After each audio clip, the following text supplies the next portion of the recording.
Good morning, everyone, and welcome. I am delighted to have you here today.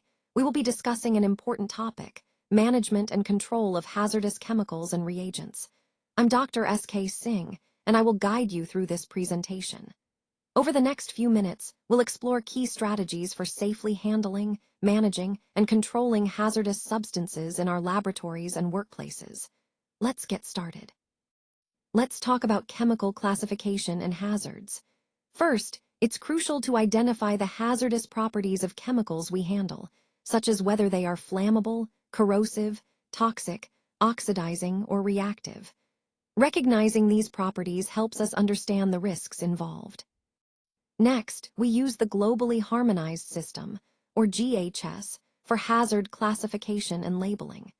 This system provides a standardized way to communicate hazards clearly, ensuring everyone understands the risks regardless of where they are. Additionally, when managing chemicals in our lab, we assign hazard categories in our inventory. This step is vital for risk assessment because it helps us determine appropriate handling procedures and safety measures. Remember, our scope covers all aspects of chemical management, from receipt and storage to handling, use, and disposal. The main objective here is to prevent chemical hazards, protect everyone in the lab, ensure our testing results are accurate, and stay compliant with regulatory and quality standards.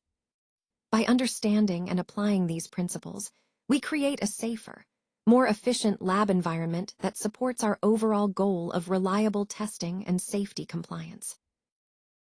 In this slide, I want to highlight some key guidelines and standards that are essential for maintaining quality and safety in our laboratories. First, we have ISO/IEC 17025, which sets the requirements for QC lab competence and chemical management. This standard helps ensure our labs operate with consistent quality and reliability. Next, OSHA hazard communication and lab safety standards are critical. They cover proper labeling, safety data sheets, and exposure controls to protect everyone working in the lab. We also follow WHO Good Practices for QC labs, which emphasize proper labeling, segregation, and handling of toxic chemicals to minimize risks and ensure safety. Lastly, the FDA laboratory quality manuals guide us on reagent control, accurate labeling, and thorough documentation, all of which are vital for maintaining the integrity of our testing processes. Connecting all these points, these standards form a comprehensive framework that supports not just compliance, but also the overall quality, safety, and consistency of our laboratory work. Let's talk about chemical inventory management. It's crucial to keep detailed chemical registers. These registers should include the chemical name, the CAS number, and supplier information. This helps us identify each chemical accurately and trace its origins. We also need to include the GHS hazard class and pictogram, which communicate the specific hazards associated with each chemical, making safety information clear at a glance. Additionally, it's important to record the quantity of chemicals, their location, and expiry date. This ensures we know exactly how much we have, where it is stored, and whether it's still safe to use. Each chemical should also have a unique ID and tracking control. This allows us to monitor its movement and usage over time, which is essential for accountability and safety.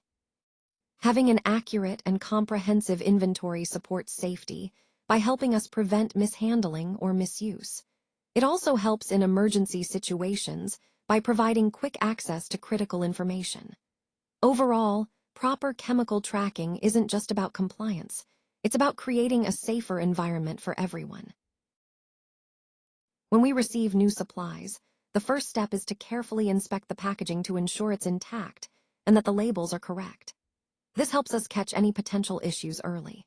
We also cross-verify the supplier's safety data sheets and compliance documentation to make sure everything is up to date and meets our standards.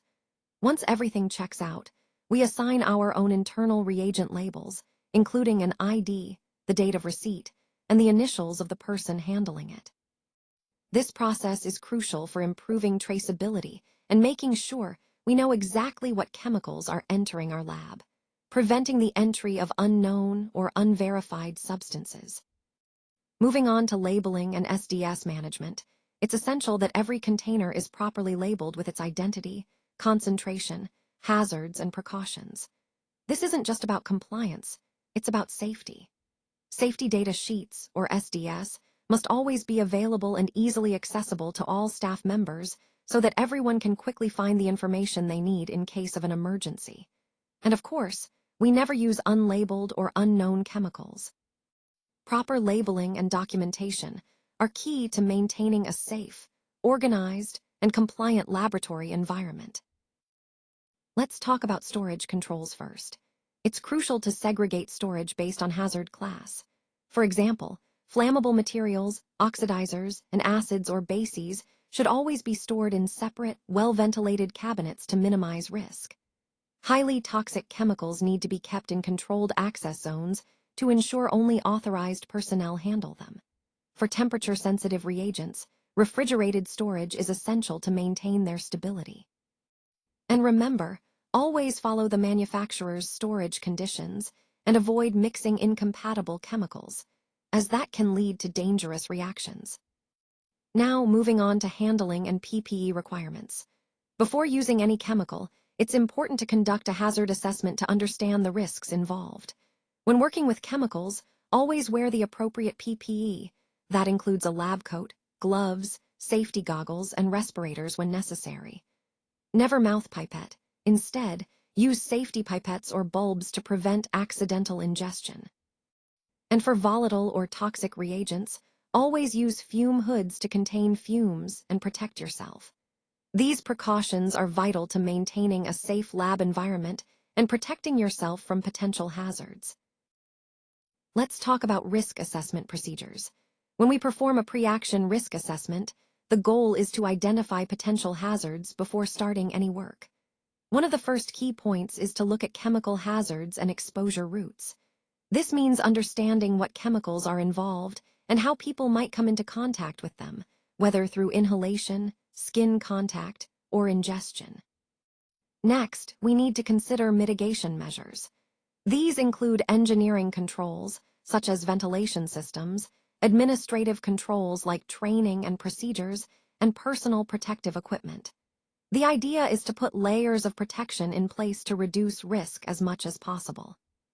Another critical aspect is emergency response planning.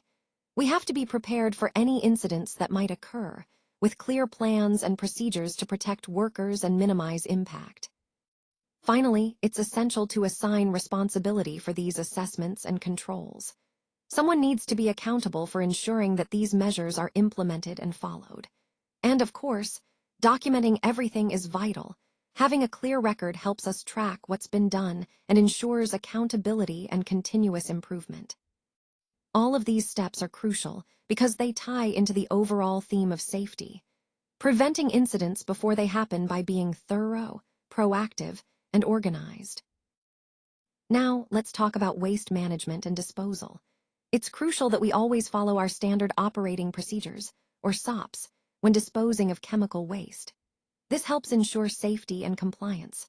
Remember to segregate hazardous waste by category, so different types of chemicals are separated properly, which minimizes risks during disposal. When applicable, we should neutralize or stabilize corrosive waste beforehand, making it safer to handle and dispose of. And of course, always coordinate with licensed hazardous waste vendors. They have the proper expertise and permits to handle these materials safely. Moving on to training and competency, this is a cornerstone of our safety culture. Participation in mandatory training sessions on chemical hazards, proper PPE usage, and spill response is essential. These sessions equip us with the knowledge we need to act confidently and safely. We also conduct regular refresher courses and competency assessments to keep our skills sharp and ensure everyone stays up to date. Lastly, maintaining thorough training records and conducting periodic audits helps us verify that our team is well-trained and compliant at all times. All these points tie back to our overall goal, creating a safe, responsible, and compliant working environment for everyone. Let's talk about documentation and control. It's essential to keep thorough records for all our chemical batches and certificates of analysis. This helps us trace back any issues and ensures quality. We also need to document preparation details, including the date, who prepared it, and the concentration used. This adds accountability and clarity to our processes. Reagent usage logs are equally important.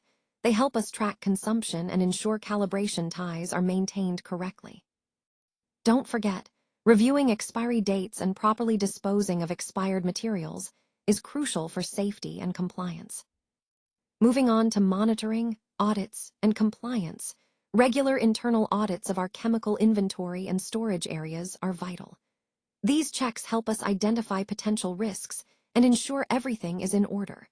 We must also stay aligned with regulatory standards like OSHA and ISO. Adhering to these guidelines is non-negotiable. Continuous improvement is key, so implementing corrective actions and preventive actions, or CAPA, allows us to address issues proactively and enhance our processes over time.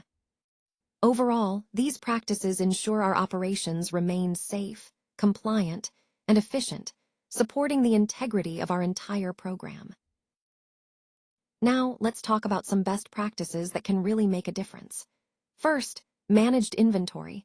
Keeping track of what we have and what we need helps us minimize risks, like shortages or overstocking. Next, standardized labeling is crucial because it ensures everyone knows how to use materials safely and correctly, reducing errors. Proper storage is also key. Storing items correctly prevents dangerous incompatibilities and accidents. Robust documentation is another important aspect. It helps us stay compliant with regulations and keeps everything transparent. Lastly, training plays a vital role in building a strong safety culture. When everyone is well trained, safety becomes a shared priority, and the entire team works more effectively together. These practices are all about creating a safer, more efficient environment that supports the overall goals we've discussed today. For further support, please don't hesitate to reach out. Feel free to contact us if you have any questions or need additional assistance. And with that, I want to sincerely thank you all for your time and attention today. Your engagement is truly appreciated, and I hope you found this presentation helpful. Remember, we're here to support you as you implement these ideas and strategies. So again, thank you very much and have a great day.